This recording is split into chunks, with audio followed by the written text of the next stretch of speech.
doing it. You supposed to be happy you sitting there with Kid L. Why you mad? The Kid L podcast. Rockin' and rolling. Claire is back in the building, girl. What's happening?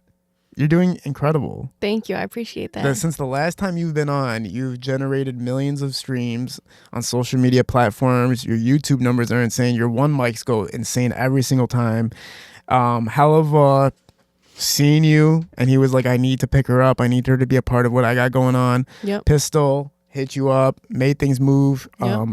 You have so much motion to the point where like people like Timbaland are looking at you and going like, all right, well, she's making enough noise for me to have to comment back and talk. And that says a lot about how far you've come since the last time you and chatted, right? Obviously, it all starts with you going super viral on a one mic, and you're dressed in a way where people are like unfamiliar with that style of fashion, especially for hip hop and rap. You're talking about Chineese Finger Trap? No, before that. Hell no, way before that. Which one are you talking about? I'm talking about when you were standing and you had those bowling shoes on. And that's how far I'm going. I'm going back to as far as you starting off there going viral. That was the beginning, yeah. Yeah, the beginning. And to the point where you do Chinese finger traps, where it's like now you have this whole updated look and a sophisticated luxury look. And it's like you constantly go viral every single time. Is there like a secret sauce to it? Or do you think it's just because it's abnormal to see somebody that looks like you in the rap game? My formula is I'm really just having fun. Yes. Like if I'm not having fun, it's not gonna, like, I'm just having a ball. Yeah. So just keeping that energy within, right? Yeah. That's one thing I noticed, bro. Me and you both follow a specific person named Sadhguru. And Sadhguru is like all about joy from within. Oh, I know who you're talking about. Yeah. But it's all about joy from within and keeping it activated from within, right? So it's like you just have constant energy that's in a positive line of sight, right, for yourself. Has it been like that throughout the entire journey that you've been so far? Or have you found any moments where it's like, okay, this is harder than I thought it was going to be? I mean, I started rapping because I was in a really dark place. So music and like Detroit rap has really always been like a positive thing to look forward to. Yeah. Like I said in the last interview, like I really live for this shit.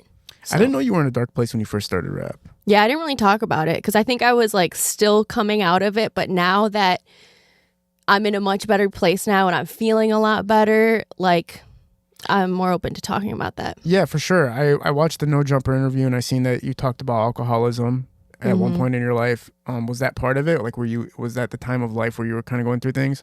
Yeah, I got sober in August of 2022. Cool. Very cool. Yep. Yeah. I became sober 2023 October. 14 years straight of drinking, and then I just cut it off right there. But I know what it's like to go from like feeling like darkness within to more light when you get sober, right? Mm-hmm. What was like the early reasons for like you having to be in those dark places? Of me drinking? Whatever was putting you in the dark places. Like, what was putting you in dark places? I mean, life. Like, I really started drinking a lot when I was like 13, 14. I was 14 years old the first time I was hospitalized. Oh my God.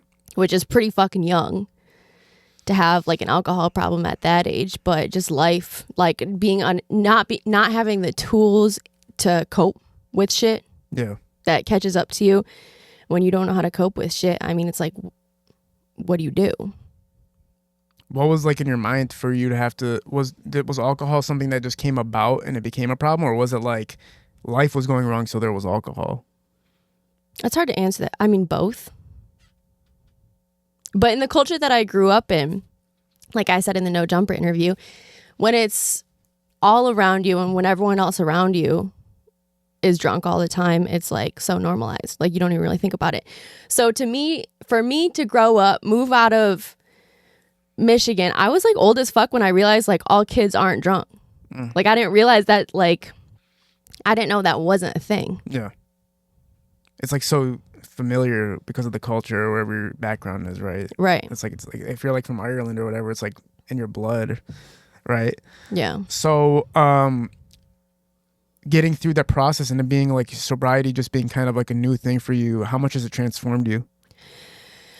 Oh, I mean, like, I feel a lot more hopeful.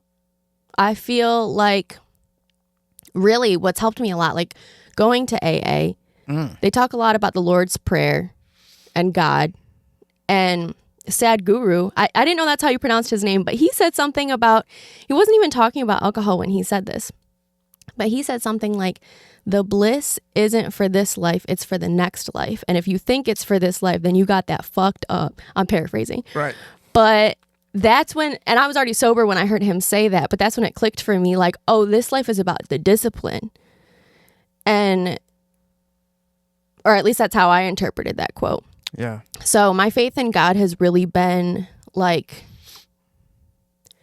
affirmed, especially throughout the music process, because I've had miracles happen for me throughout my life, but with music, like just having my role models and the people who I looked up to, having them fuck with me and fuck with my music, that's like an affirmation for me.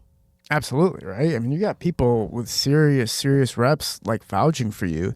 And I always love the comments too, because, you know, with love comes hate, but there's so much love for what you do. Yeah. There's so much love from Detroit for what you do. There's people, when I thought you were coming out, I was like, she's going to have so much trouble. Like so much. I thought that too, but I haven't really. But then, you know, people like Kash Doll always promote, Kash Doll's promoting you constantly, saying Claire Bear and like already giving you a friendship stamp and all that stuff. And it's like a lot of people love what you say in your music because it sounds friendly, it sounds clean, but you're saying some real ass shit when you're talking. Mm-hmm. The mechanics behind it, obviously some people think that somebody's writing for you, but I highly doubt anybody's writing for you because you were doing this before any major people signed you up. But do you feel like you want that credit? Like, hey, like, no, this is me. Like, I'm putting this together. Like, this is my mind in motion. Yeah, and I think that does translate in my music. Like, you can tell that I am rapping about my own life and I'm saying it exactly how I would say it. I have a lot of like mantras and affirmations that I've always kind of said throughout my life. Like HBIC is the name of my Wi-Fi and the name of like my Netflix account and shit. So, and like shit I would say all the time, I would like put in a hook of the song. So a lot of the shit is like shit that has helped me out that I identify with. So yes. From the first time I saw you go viral, like I said, the bowling shoes era, to just looking like a regular girl, to Chineese Finger Trap where you're dressed up and you're looking like a boss lady, the aesthetics and the fashion decisions are awesome. But how is that just your normal life, or is it like, no, I got to amp it up a little bit, like I got to take it a little bit to the next level? I obviously adding the dog does that too, but but like beyond that, just forget the dog, like just the way you were dressed, I was like, God damn, that's Claire too? Like, you're talking about in Chineese Finger Trap? Yeah, I was like, that's Claire. Like when I watched you in the bowling shoes, and I'm like, that's Claire too? That's like crazy. Yeah. You know whose idea that was to come up with a Legally Blonde look? Who? GT. Really? Yeah. What was the conversation? He told Helluva that I should dress up as legally. I don't know if he heard the song and said that, or if he said that in a side comment about, like in reference to something else. But he was like, he should dress up as Reese Witherspoon from Legally Blonde. And I have been told a couple times that I do like resemble Reese Witherspoon. Maybe not in my appearance, but in that type A personality. Yeah, that's dope. Like she plays a lot of roles that I am like in real life, like a bitch and very type A.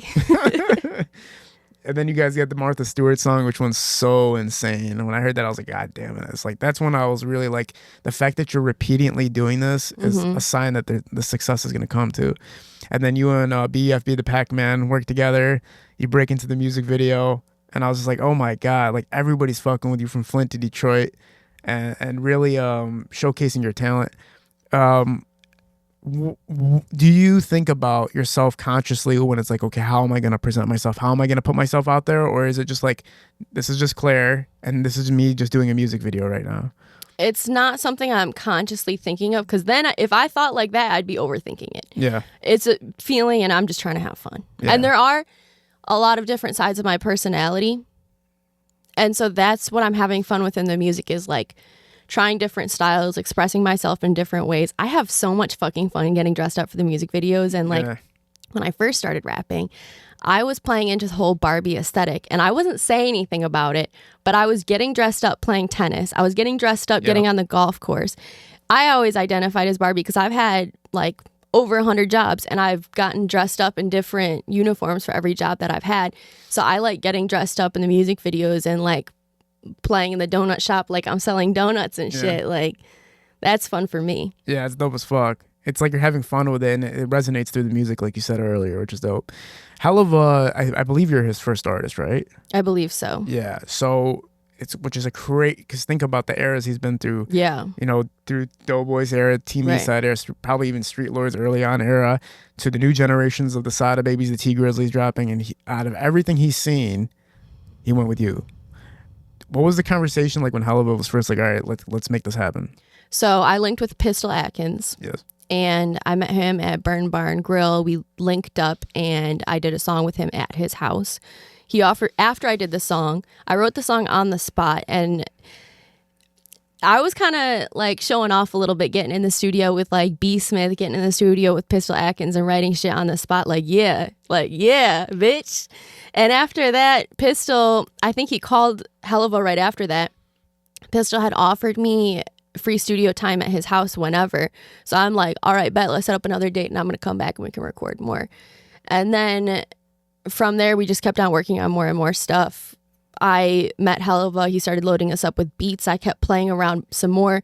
At that time, I was playing around a lot with Flint type beats and Flint flows. So I did a couple like Chineese Finger Trap type of songs that I never dropped, but I was just like practicing getting real barred up. So you were developing it. Yeah. You knew you were like just doing workouts to prepare for what was coming. Yes. Very dope. And so with Helluva, you obviously were very aware of Helluva's presence in the Detroit music scene, also mainstream worldwide and everything. Yeah. Beyond Detroit, obviously. What was the significance of it to you, knowing like, all right, this is a person I can trust and he knows what he's doing, but also the stature of what he is. How did you receive that when you first like realized the opportunity that was coming? The opportunity that was coming, like, you're asking how did that feel? Yeah, because if somebody like at that stature is like, I want to invest in you, this is kind of insane. No, you're right. And that's another affirmation for me, like, God is real. Because you would have never fucking, I would have never fucking believed it if you had told me when I was rapping in MGM with my bowling shoes on that kind of shit was going to come down the pipeline. Like, that's not, I wasn't rapping at that time. I wasn't trying to get discovered. I wasn't trying to get a deal. So the fact that shit ended up coming, like, holy shit. Yeah. Like, it's still something that I think about it like daily. Yes. Like just very grateful. Female artists in Detroit are trying to break out and find a lane for themselves, and you see some success, but you also see that there's a struggle to make it get to a point where you're going viral on a consistent basis. You were able to capitalize on that with your talent and your hard work. What's the conversations been like with other artists? Have you been talking like, okay, let's figure out how to get everybody on the same page, or have you been feeling like a resistance towards your upcoming because of the difference? Maybe like it could be racial difference, or it could also just be like, damn, another girl that popped off when we've been working for way longer than her. We've been working for 10, 15 years and we're not at this like same viral level as her. Have you seen is any of that communication happening, or do you not hear from anybody really? I mean, to some extent, but at the same time, I feel like I'm still working with the other rappers at the showcases and concerts, and that's something that I'm excited about because the rap community in Detroit is something that's very important to me. Yeah. And I want to do whatever I can to lift up other artists or to collaborate and reach out, because I feel like there is so much talent in Detroit that I like, especially amongst the girls, like the other women in the city who are rapping inspire me and make me want to push my pen harder because they can really rap for real. Yeah. You, I know beyond music, like your own personal life, you're established financially, like you figured out how to make your money, right? Obviously. Is how much has the balance changed since artistry has taken it, you've taken it to the level you have now? Is things getting more difficult because you have to manage artistry and the business, or are you still able to just delegate both at the same time? That shit was real hard for a minute. Yeah.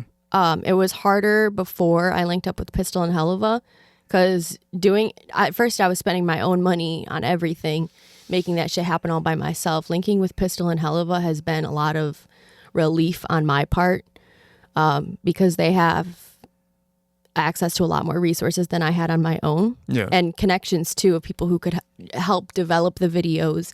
Like Heifer's been helping us a lot with that.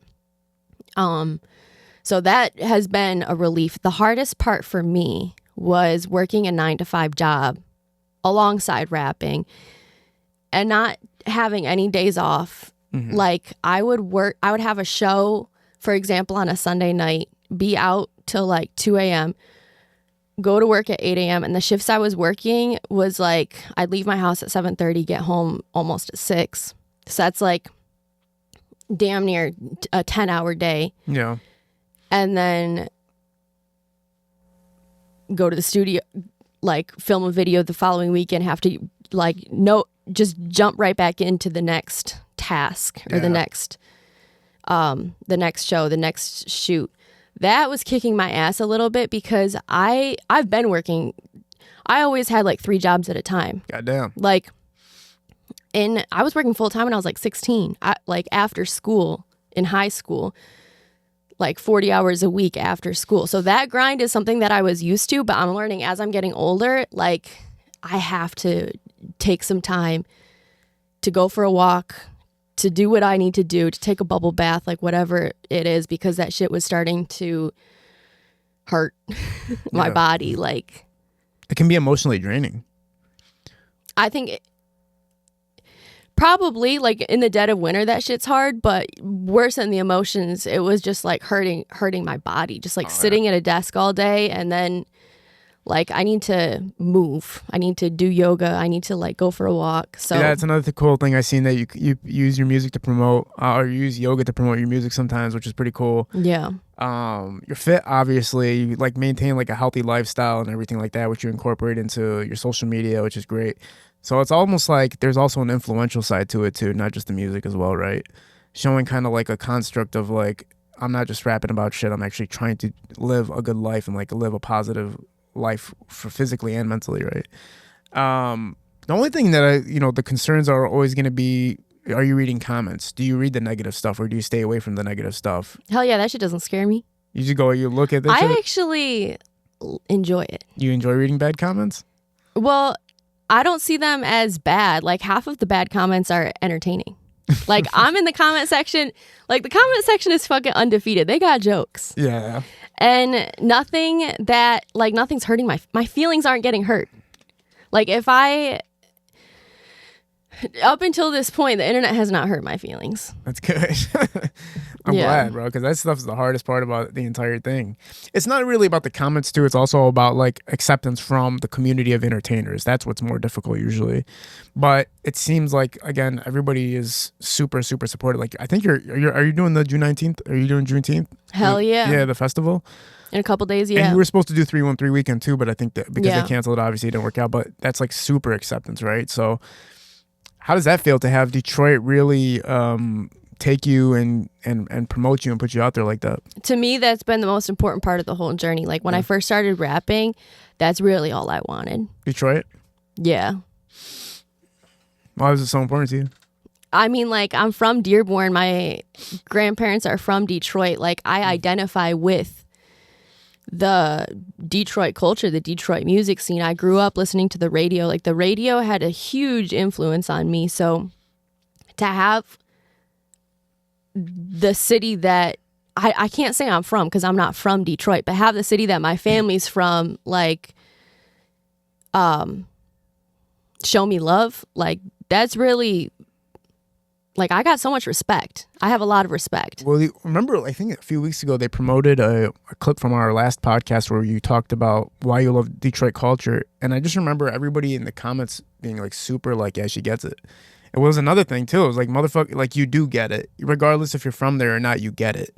And you respect it and you like, engulf yourself in it to the point where people feel like, no, she understands. Like it's not somebody who's just coming and going like, oh, fuck this, like I'm gonna take advantage of it. It's like you really love it. Yeah. Which is awesome.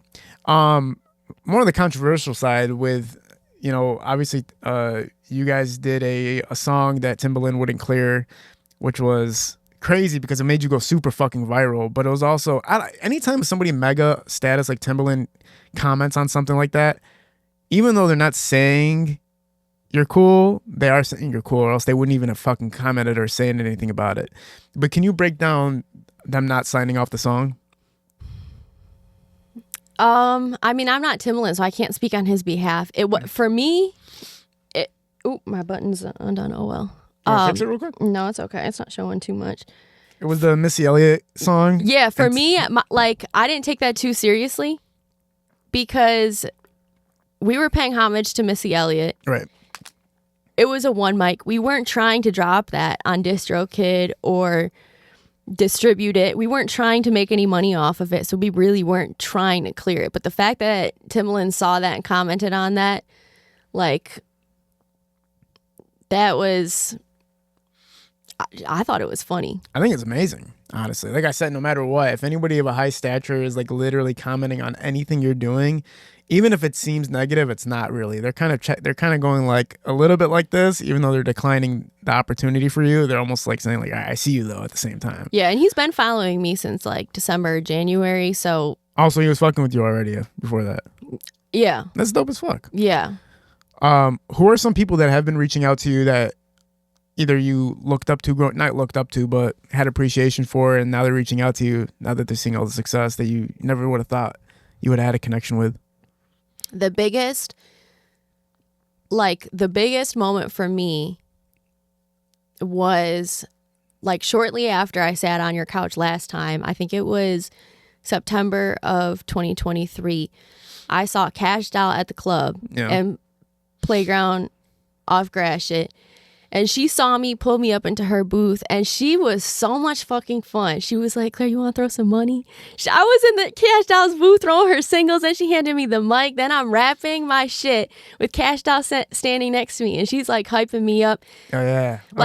That was a moment for me. I'm like, you can't tell me God's not real, because I've been looking up to Kash Doll from the beginning. Like, she's had such a big influence on me, and not just me in music, but when I was in finance, when I was going to Wayne State, when I was getting established in a really cutthroat career, she was someone who I could look up to and like emulate that confidence in a very cutthroat, tough Shark Tank environment. Yes. So like, I don't think she has any idea the impact that she's had on me as an individual, regardless of the music. So in a moment like that, like you couldn't tell me, like, fuck, you couldn't tell me. And then I went on tour with her in March. I went on 3 of her dates. I was in St. Louis, Chicago, and then here at the Masonic Temple.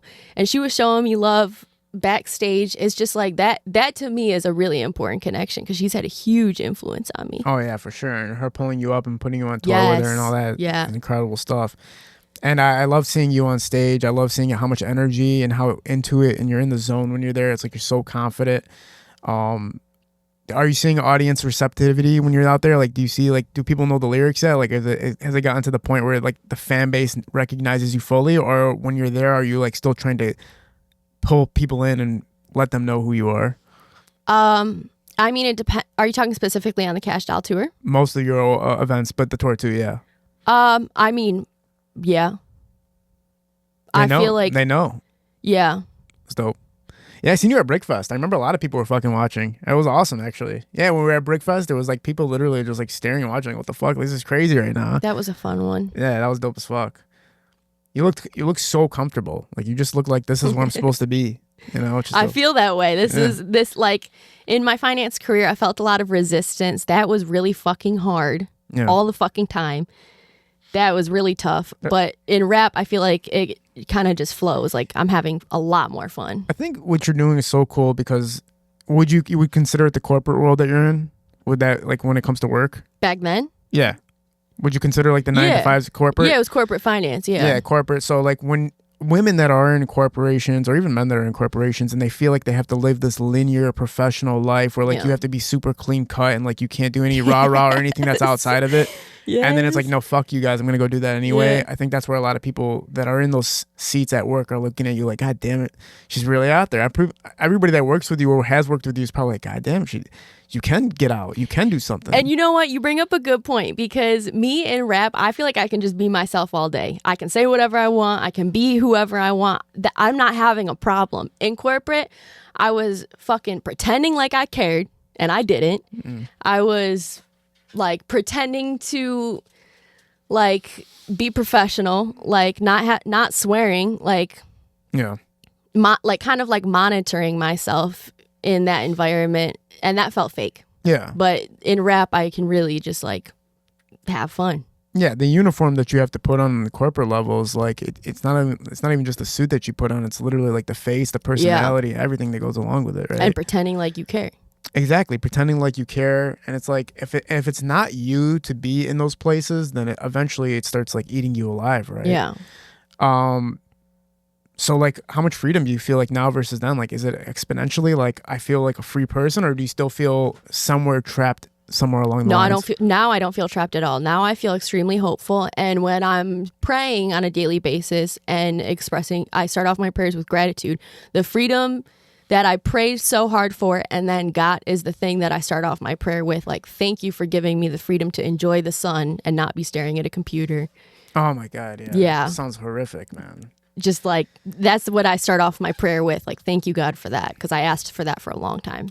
How long have you been in tune with like God and like just being involved with religion? I mean, I grew up in the church, but I wasn't like, I was more in the, like, my mom brought me to church. I feel like all of our moms made us go to church and sing in the church choir and shit. So I wasn't like actively pursuing my faith then. I was just enjoying like the singing and the acting. But since I got sober, like in AA, I believe they start off every meeting with the Lord's Prayer, and that, like, me coming back to that, and then rap showing me that like anything can happen with, as long as you have faith that it can. Yes. Like, and even if, let's say heaven's not real, even if I am crazy enough to just convince myself that it is, I'm going to live a better life with those thoughts. So for the sake of me living a better life, let me just convince myself that it's real. That's what faith is all about. Exactly. That's what the word is even meant for. It's like, regardless if you believe or not, like, you either believe or don't believe. But if you believe, at least you'll, like you said, you'll live a fundamental life of principles that help you live a more positive and joyful life. I went to church for the first time yesterday by myself, because every time I used to go to church, it's like for somebody's communion or a wedding. But yesterday I was like, I gotta go. Like, I don't know what it was, but my mind was like ringing. It's like, just go. And I went and I sat and I was like, whoa.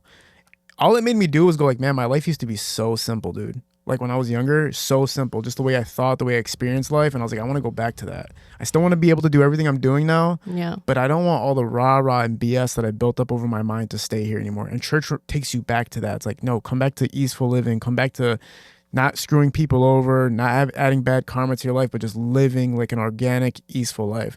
Like, think about all the bullshit we do just to get by that we don't even need to be doing. And like, that's what church does to you. It makes you like, stop doing the bullshit. You'll be fine if you don't do the bullshit. It's like simplifying things back down to the basics of just like, Exactly. So as far as, you know, you and rappers from Detroit collaborating, I know you and Skilla Baby got something in the works, right? Yep. When did that come into play, and what's the progress on that so far? When did that come into play? I want to say like early spring, probably like March. I sent him something.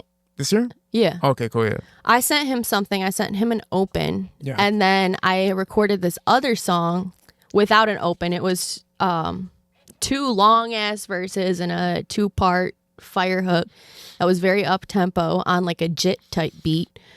And Skill Baby heard that, and then he was like, I want to hop on something more up-tempo. So then I wrote something else that was a little bit more up-tempo, and Helluva sent it to him, but I haven't heard back from him quite yet. There's been a lot going on in his life recently, so waiting to hear back. I'm sure I'll hear back from him at some point soon, but we're gonna get some work done together. Also, too, another thing I wanted to bring out is obviously Chris Brown reposted you too, which is really dope. And it kind of showcases that whatever you and Kash Doll got going on can be something bigger than that, right? So what was up with the repost, and also what is the project that's supposed to be coming out? So that's a single. Okay. The single is called Kash Doll. So she was on a yacht like a couple years ago, and she was saying, bitch, you piss me off, I'll make you mad. Bitch, you gonna be sad. And I'm gonna keep on going hard. Right before that, she said, like, you piss me off, bitch, I'll play hardball. So turned that into a hook. That's the hook of the song. Brilliant. She's on the intro saying that clip of her on the yacht. So that's a song that I'm working on promoting right now. I just filmed the video. I'm waiting on that to get finished up so we can drop that. I'm going to be performing that song on Thursday, but I went to the Coalition of DJs December of 2023, and I showed the Coalition a couple of my songs, and that was one of the songs. And they had recorded me performing those songs live. And first Drewski posted that clip, and then I think Chris Brown and Drewski fuck with each other, so I think Chris Brown saw that from Drewski's page and then reposted that clip as well. With no context. They just put it out, no caption. Yeah. They're like, let the audience decide how they feel. And they probably didn't know it was gonna get such great responses too. It's good when you get mixed. Mixed is better than all good and all bad. Mixed is the best. But the song is a good ass song. Like, oof. Can you spit us one bar from it? Or is it super concealed right now? I'm trying to think of which bar I would. You're taking selfies on a yacht and I could cop one. Bill Clinton got my dress dirty at the yacht club. Yeah. That's heat. Damn, you must take a long time to figure out your lyrics because they're like, you have to take a second to think about them because of how deep they go, which is pretty dope. You write or are you punching? I write the whole song. At first, when I first started making music, I first started rapping 16s. Then, like the beginning of 2023, I started writing hooks and verses and making complete songs. But I was writing the verses first and then the hooks after the first verse, and then I would go on to write. And I guess that's not how you're supposed to write music. No, there's no rules. I mean, there's no rules for you're writing. right, but really, like, Pistol got me writing.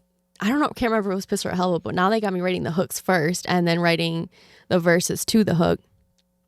That's so crazy because I never even thought about you in the hook lane. I was more so it's more so bars when I listen to you. It's just like, what the hell is she saying? Shit, hooks are fun. Yeah, hooks are dope. I was saying, I never, when I think of your music, I never think of the hooks. I always just think about, like, you're about to hear some crazy bars that take you a couple seconds to realize, like, how crazy they are.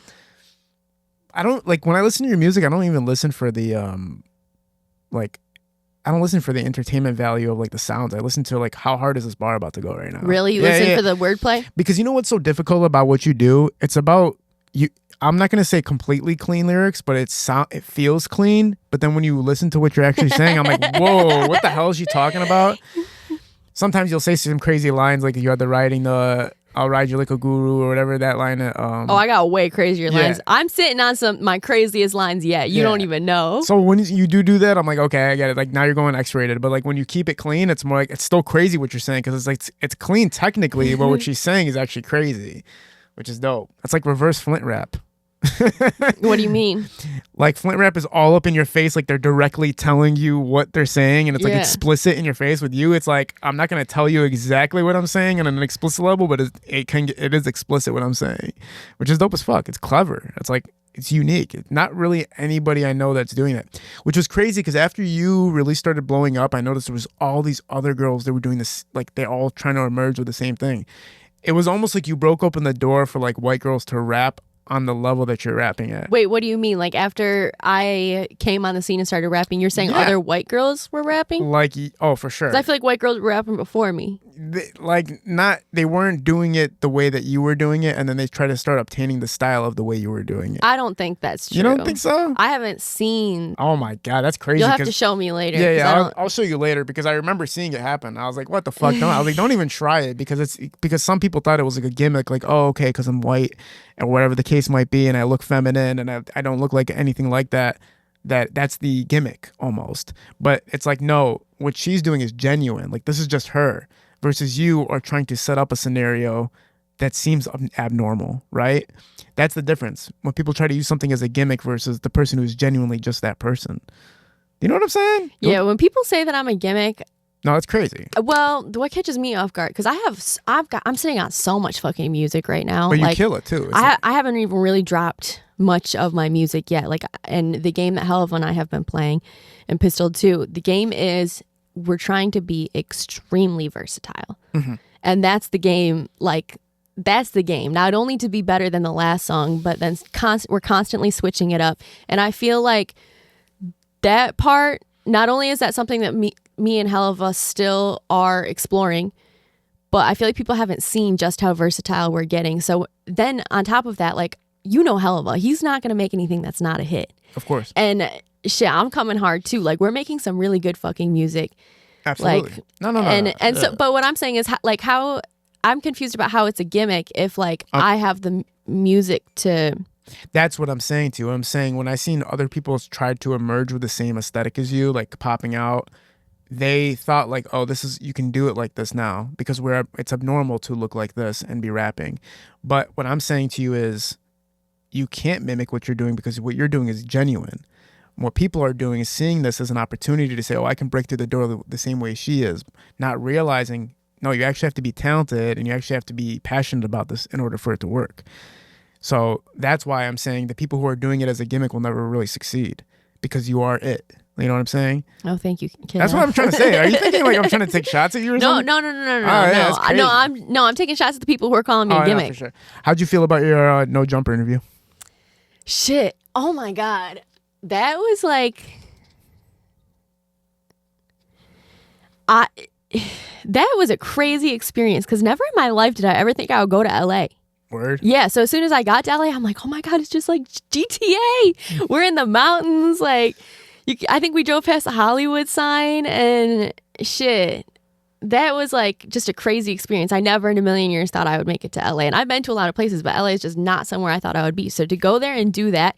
And then I feel like he did his homework. Like he knew quite a bit about me and Helluva. And then we had a really good interview. Yep. Like I'm very satisfied with how the interview turned out. And I was just kind of like, God damn, the places rap can take you, kiddo. For sure. Places rap can take you. Absolutely. Yeah, I mean, you're doing everything the right way. So that's what happens when you do everything the right way. The good opportunities come, for sure. I'm happy to see everything work out the way it is. I kind of like expected it. Actually, I'm not gonna lie. I didn't expect it this fast. You were doubting me? No, I didn't expect it this fast. I knew it was gonna happen. You were hating? I didn't, but you know what? Helluva coming along hit the fast forward button because it's like, let's give her the resources that it takes. For instance, like when Eminem was starting off or when he was rapping before he got signed to Dre or even before he went to LA, there was points where he wanted to quit and there was points where he didn't even want to keep rapping even though he was super, super talented. I mean, he's the biggest artist in the world right now and he thought about quitting or he thought about like, oh, people aren't fucking with me or whatever the level might be. And then once he got signed to Dre, it's like, oh, once you add resource to talent, look what happens to them. Yeah, miracles. So it's like the same thing with you, even though I know you wouldn't have stopped either way. You were just killing it. And then somebody's like, here's the resources because you earned it. And now it's like an explosion happens where everybody wants a piece of Clare, right? Which is amazing. Yeah, that's the part that blows my mind. Just like when me and Helluva are making a song and then once a song is done, we'll both like listen to it like, fuck. Who do you find is listening to your music the most? Do you have like the analytics for like what demographic or are you figuring out like who's listening to it? Yeah, but what do you mean by that? Like cities, people? More so like the type of person. Like are teenagers listening? Are adults listening to it? Are moms listening to it? Or like corporate women? Like is there any way to kind of see like what type of audience I have? The analytics don't break it down into corporate women. Facts. I'd have to do some analysis to figure that part out. If it's at like West Bloomfield 15%, it's like, all right, we know who the fuck's in West Bloomfield for sure. I've never seen a broke West Bloomfield there before in my life. I mean, I feel like the audience that it hits is mostly people like me, like my age group, big cities in America. Cool. It's pretty much exactly what you would expect. But what I didn't realize when I started making music, and once I dropped Savage with Taylor Bentley, our shit started going like all over the world. Like everyone is tapped into Detroit all over the globe. Dope. Like that's what the analytics are showing me, that like my shit has reached countries that I've never even heard of. Damn. That I have to look up, like, where the fuck is that? That's so cool. Yeah, that's a heartwarming feeling. Yeah. Because Detroit is just that dope. Yeah, absolutely. Especially with you and her, because you guys collaborate quite often. So it's like you're kind of getting both sides of everything, right? Like she talks city and you talk everything else, I guess. That was a perfect collaboration just because of the the quality of the song that ended up coming out of that. And then for us to go on stage and perform that and have that chemistry on stages. Yeah, the outfits were crazy too in that video. Yeah, that was her idea. And that slow motion, like hop, skip, skipping on beat. Oh my God. I was like, what the fuck? That's the thing. The visuals are really what kills it. It's almost like, what the fuck? Like, everything is just, bro, it's just everything done the right way. It's when everything is done the fucking right way, that's what happens. That's all I can really say about your career so far. What up? Can you tip your mic down a little bit? Oh, yeah. Damn, now it's all on my face. No, I'm just kidding. So as far as keeping yourself aligned on the personal level, it seems like you're figuring it all out. Are you staying away from dating, or like are you getting involved in that, or are you like just like, I need to just focus on music and life right now? I wouldn't say focusing on, I mean, yeah, I'm definitely staying away. Smart. But it's not to focus on music and life, it's to focus on me. Facts. Because I'm like drinking smoothies in the bubble bath and shit. Like, I am doing everything that I want to do. I'm not worried about what somebody else wants for dinner. Oh my God. Like, no disruptions. No, and I have big plans for what I'm about to do next. So I'm focusing on that. I'm like laser focused. When I want to do something and when I get fucking serious about what I'm going to do, like... What's been, you say you have mantras and you say you have things that you keep in your mind to keep yourself afloat. What's the most powerful mantra or the most powerful thoughts that you have every day? I wouldn't say there's like one most powerful thing. It's more of just like an overall practice. And I'm not going to lie and say that shit's like super easy, but there's like guardrails that I can put on my life. Like when I wake up, I'll start my day stretching, and while I'm stretching and in the shower, I'll like put on a YouTube video of like miracle affirmations or a certain type of affirmations and just start my day off on a positive note. And even if I don't feel that way, just planting that shit in my head. Then yoga is like another powerful practice of just like processing shit through movement. Or just like walking in nature, some shit like that, and just like overall focusing on positivity, because there's like, you can get on the road and everybody's fucking road raging out here. Like there's negativity everywhere. So I swear. So to just constantly like bring it back. Yeah. And then I journal a lot. That's like my real addiction. My wrist always hurts and my side of my hand is always blue because I'm addicted to writing in my diary. What does it do for your mind when you write? It helps me figure out what frequency I'm on. Like, because sometimes, I don't know. And in my diary, I have a rule for myself if I only write about positive shit. Yeah. Like... And so it helps me identify like what am I really thinking? What do I really want? That's something I constantly ask myself. Like, what do I really want to focus on? And that's really how I started writing music for real. Is just like my hand can never stop moving. It's like my hand can never stop moving. So I was at work on the phone, just like writing songs. Like my hand can never stop moving. Yeah. Because that's what keeps me calm. That's why I used to like knit.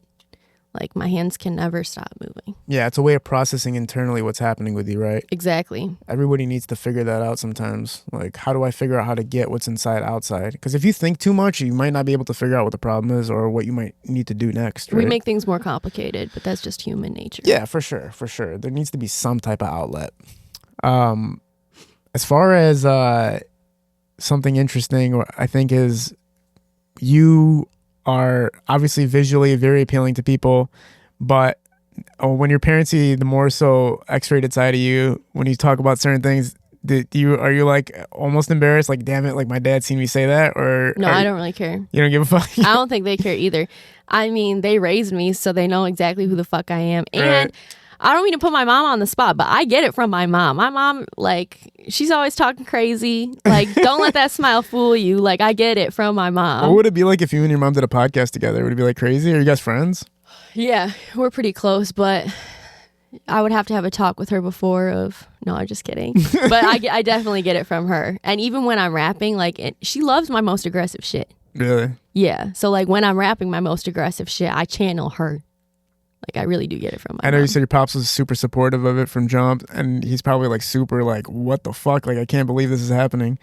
Like, how far you've taken it. Does he see the number? Does he understand the numbers? Does he understand like my mom tells him. He's very impressed, I will say. He's like, what the fuck? Yeah, but he never doubted me because, like I said, once I put my focus to something and once I'm like, I told my siblings, my brothers and my sister, I told them, like, you know, I'm about to start rapping.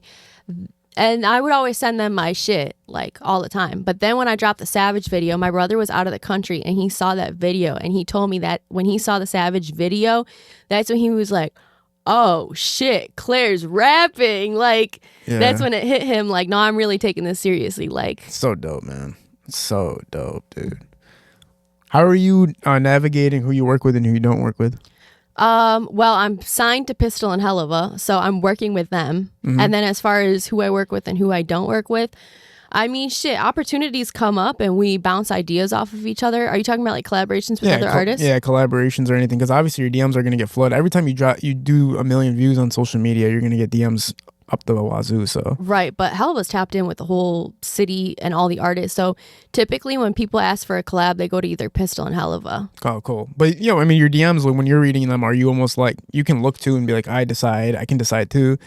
Is there anybody you were ever intrigued with, or when you do have to say no to somebody, what's the reason that you're saying no to working with somebody?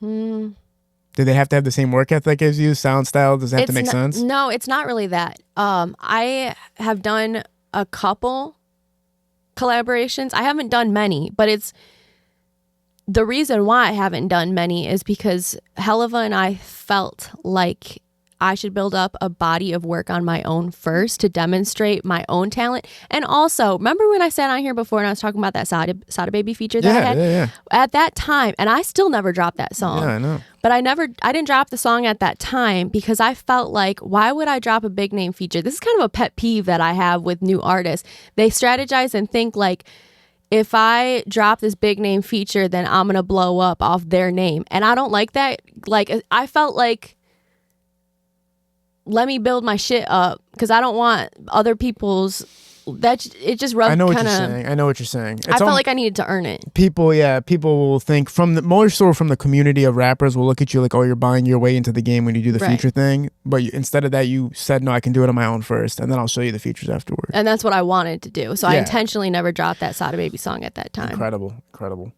Yeah, that's a smart way. I'm glad you did it that way. I'm really glad you did everything the way you did it, honestly. It's literally the right way. I appreciate it. Can I read you some YouTube comments before we sign off? Just Hell to respond to some stuff? Cool. All right, here we go. So this is Claire's comments for her Work It from the Block performance. And now this is the song that Timbaland wouldn't sign off on, right? So it's even more viral. Who else is watching this high as fuck? All right. That one, I saw that one. And that I think is funny because could you imagine being high as fuck and seeing that and that's your first impression of me? Like, it's funny, right? That like just imagining that. One of my favorite lines, I can turn your boyfriend into a stalker, I can turn your dad into a sponsor. I love that line, and that's one of the lines that somebody just mentioned right here. This is basically this guy saying turn your dad into a sponsor was kind of crazy. Was that guy's way of saying like, all right, she's got it. Like, fuck, like I was about to hoe her ass, and now I realize like, no, she's really it, right? We making it out of the suburbs with this one. That's funny. Always. That's real life though. Beating traffic like a helicopter. I don't watch what I'm saying. Fuck a teleprompter. Goddamn, son. Heat. She ate when she enunciated every word. That's another thing about your music. You literally do enunciate every word. It's like you don't cut anything. It's like, no, this is raw and fully expanded words, right? Yeah, I don't really like. That's what a lot of people say. I don't hear that because I'll rap everyone else's songs. I'll rap Sada Baby. I'll rap Kash Doll pronouncing the fuck out of their songs. So to me, that's just like I've been rapping like that. We got to get you on a karaoke and just be like, all right, let's see how she does on some Sada Baby karaoke? Yeah, that'd be hilarious. Yes, please. I was at her shoot. Her vibe is cool. She works hard. Claire takes the comments and criticism and fuels it to the studio. I know her co-manager personally, and we talked about the layers it takes for her to work. I'm rooting for her like I did Big Sean. Wow. Does that make you feel any type of way? Or is that like... Yeah, I know who that is. That's no nonsense Games James. So you do read these goddamn content. Yeah, I do. Comments.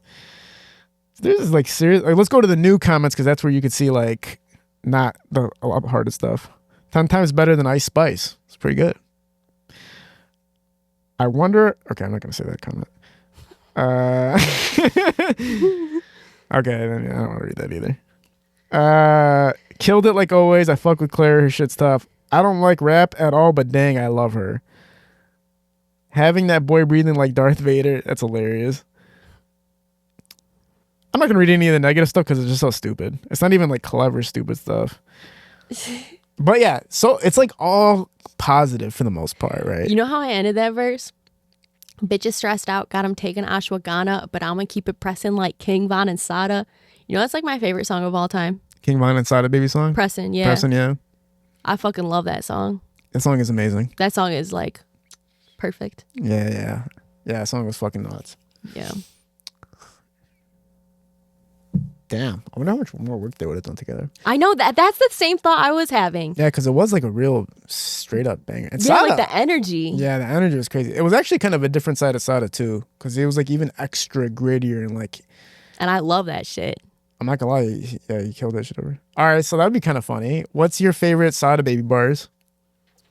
Because I want to hear how you accentuate wait. how do you elaborate the words Hang on. when you can't really, because he cuts off his words a lot. I'm trying to think. I know she can suck it because she grew up off that Uncle Luke. No, I would need a whole. So you don't know like whole line, like a whole verse? Ask that bitch like, who you talking to? Like, you don't see his 30 poking out my jogger suit. And bitch, I got the drugs. That's my favorite line of the song. Bitch, I got the drugs. When he really hit that shit. That's a different side of Sada. I asked him if that was a love song. Which song? That song Sada Wada. I asked him if that was a love song because he's talking about gosh, I'm trying to think of the bar that I'm trying to think of. Like, I feel like he's pouring his heart out on that song. Yeah. Like on the second verse. Yeah, he has songs like that, like Bloody Love and Anti-Melody, where it's like, man, are you talking about some hoes right now? Or what are you talking about, son? It's so hard because it's like, sometimes rappers rap about stuff, but they're like, it sound like they're talking about their relationship, but they're not even talking about the relationship. It's like they're talking about some other aspect of their life. That's just the consumer reading into shit too much. Yeah. Because shit, music is just an art form. You can't think about it too much. Yeah, like some rappers will rap about something, or like they'll rap, it sounds like they're talking about love, but they're really talking about drugs, which is like crazy. It's like, damn, your relationship with drugs is that. But I had that too when I was drinking, like when I had my alcohol problem. I did romance alcohol. Like, I was super into it. Like, I don't give a fuck what you're talking about. That's like my real love in life. I used to kiss the can before I opened it every time. I'm going to be honest, I wasn't like that. You weren't like that? Maybe I was. I don't know. You didn't lick the can before you opened it? My love affair was with some Mexican beer with half a lime. I was crashing out over some Corona, Modelo. Nah, we were in a different league. I was in a different league than you, bro. I was literally taking shot after shot, licking bottles. Like, I used to kiss bottles. Like, I used to literally take it and like make out with the bottle. The Don Julio in my hand. I wasn't doing that. I don't think you weren't a real alcoholic, man. That's not what alcoholism is. Alcoholism is when your friends say you should take a break, and you're like, "What's a break? What is?" No, there is no such thing as breaks. You just do it. Yeah. Are you fully sober? Like, as far as do you smoke or anything like that? I quit smoking a little bit ago. Really? Why? I'd wanted to quit smoking because with my relationship with God, I feel like, why not chase the most clarity that I can get? So that part, but then also I had like a really bad like ear infection that just wouldn't fucking heal, and I was rapping, and then I was smoking and rapping, and I'm like, let me just take better care of myself. I prayed about it though, because I couldn't fucking quit smoking. Yeah. Like when I get addicted to something, I can't fucking stop. And now you're surrounded by rappers, so it's like, God. No, that part doesn't. That part doesn't actually bother me because I was always surrounded by people who are fucked up. So developing that self-discipline. I mean, I also have a lot of people around me who love me very much, who will step in and say like, no, she doesn't drink, don't offer her that or something. Is there anybody that we don't see that's in your corner, but they're there, like as far as like pushing you forward or like helping you, that call that you make sometimes where it's like, I need kind of guidance on this aspect of either music or just like life? Like someone in the lurking in the shadows, or just a friend, or like somebody that like nobody, like he's just not in the, we'll never see this fucking person, but they're there. I mean, my friends from Florida who kind of pushed me to pursue rap in the first place. Word. Like, they're one phone call away to like tell me whatever I need to keep pushing in a certain area of life. I get advice from them. I hang out with them all the time. It's so cool. Those are like my rocks for real. It's so fucking awesome, man. Having like real life friends that are like are supportive of the game. And they're rappers too. Oh, they are rappers? Yeah. They don't like post anything, but they make music for the group chat. And so it's nice to like have that perspective of input of people who are in it for the love of the music. Yeah, and that you can trust because before everything, they were there, and after they're there too, which is pretty amazing. But aside from that, Pistol and Helluva and my family. I feel like you can always call Helluva. Yeah. Helluva's like a person, like every time I ever needed him, he's been there for me. The craziest situations, he's been there. Always. Yeah. Catch him at Micro Center and shit. Really? And he'll just like, they just spit game to me and just walk away. He just walk up and be like, yeah, let me tell you some shit. All right. And then he'll say some shit and then he'll just walk away with a computer. I'm like, all right. Appreciate you, Helly. But he's such a loving guy. Like, he's such a loving and caring guy. Yeah, he's very generous. For sure. What's been the most difficult parts so far about the artistry for you? What's been the parts that have, even though you have so much joy and positivity through it, what's the parts that you do struggle with a little bit? I put a lot of pressure on my own pen game, but that isn't really a struggle. What was the biggest struggle for me to date is having a job that was interfering with my music in every sense of the word. And the music was interfering with my job. And my job didn't know that I rapped. And then once they found out, they really didn't care. Like, and then music doesn't care that I have a job. So it's like I was the one to give in that situation. Like I was the one getting stressed out about having to do both things at the same time and never having like time to do what I wanted to do. So are you fully like out of there now? Yeah. Oh, you're just solo now? Like entrepreneurship full on? Yeah. That's cool as and hell. that How many businesses do you operate right now? what kind of a question is that? Wow, what's the problem? Why don't you want to support your business? I'm trying to think. Well, it's like the most normal question I I've used to run an eBay store. That used to be like my little grind. Like for a long ass time, I was doing eBay and then I was trading stocks. So like those were my babies. Cool. But I'm not doing either of those things right now. I'm just really putting everything into my music and awesome. My happiness. I'm glad. I'm happy for you. Thank you. Super happy for you. Is there anything you want to talk about before we close out?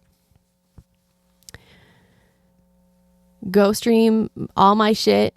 Clare Siobhán 313 on everything. I'm pushing my new single Kash Doll very soon. After I drop that single, then hopefully I'll have another single to drop right behind that hopefully will catch you motherfuckers off guard. Oh yeah, let's promote the event coming up this week too, because we will both be there. Are we dropping this before then? Yeah. Okay, yeah, that will be the block party at Hart Plaza. I believe that they're doing something from 12 to 5, but the concert starts at 5. Yes, I'll be running a podcast out of there. Shout out Chanel for running this whole thing. Yeah, for putting that on. Yeah, it's going to be incredible. And then you're going to be performing as well, so people can come catch you too. And we'll be able to we'll probably catch up there too and maybe do like a mini interview. Yeah. I'm sure somehow you'll go viral before we see each other again. In 3 days? That's your... Bro, every time I see you, you're going viral. What are you talking about? It's a high expectation, kiddo. But yeah, everybody go check out Clare. This is insane. Like, yeah, you literally average like millions of views per month if you calculate everything together, which is fucking insane. Appreciate you doing this. Appreciate you turning back. I hope we got through everything that you wanted to talk about. And I look forward to seeing what the next big thing is for Clare. Look forward to the Kash Doll drop. Look forward to the event this week. And also, I know you and Helluva are probably masterminding something that's beyond everybody's expectations. Yes. We're at Parallel Sound Studio, Helluva Visual Shootings Productions. We're out. Peace.